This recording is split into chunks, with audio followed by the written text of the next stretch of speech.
मृत्यु एक ऐसा सच जिससे कोई बच नहीं सकता। लेकिन मृत्यु के बाद क्या होता है? इस सवाल का उत्तर हमें मिलता है गरुड़ पुराण में, जहां यमलोक की रहस्यमयी यात्रा का विस्तार से वर्णन है।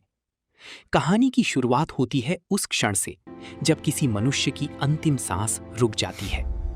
जैसे ही प्राण शरीर को छोड़ते हैं, आत्मा अपने ही शरीर को देखती है, पर अब वो कुछ कर नहीं सकती। तभी वहां आते हैं यमदूत, भयावह रूप वाले दूत, जिनका काम आत्मा को यमलोक तक ले जाना होता है। यमदूत आत्मा को पकड़कर एक लंबी और कठिन यात्रा पर ले जाते हैं। ये यात्रा आसान नहीं होती। कांटों भरे रास्ते, जलती हुई रेत और भयानक अंधकार से भरी होती है। इस दौरान आत्मा को अपने जीवन के हर अच्छे और बुरे कर्म याद आने लगते हैं। कई दिनों की इस यात्रा के बाद आत्मा पहुंचती है यमलोक, जहां न्याय के देवता यमराज विराजमान होते हैं। उनके साथ होते हैं चित्रगुप्त, जो हर व्यक्ति के कर्मों का पूरा हिसाब रखते हैं।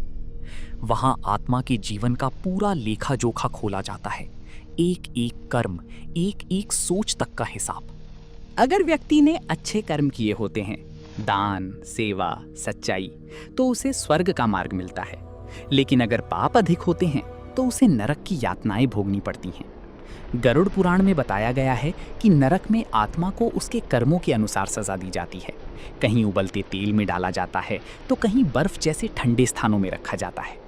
ये सब सुनकर आत्मा को अपने कर्मों का असली महत्व समझ आता है। लेकिन ये यात्रा सिर्फ सजा देने के लिए नहीं है, ये एक सीख भी है। ये बताती है कि जीवन में किए गए कर्म ही हमारे भविष्य का रास्ता तय करते हैं। इसीलिए कहा जाता है, जैसा कर्म वैसा फल। जीवन में अच्छे कर्म करो ताकि मृत्यु के बाद की यात्रा सरल और सुखद हो। यही है गरुड़ पुराण के अनुसार यमलोक की रहस्यमय यात्रा का सच, जो हमें डराने के लिए नहीं बल्कि सही रास्ता दिखाने के लिए बताया गया है।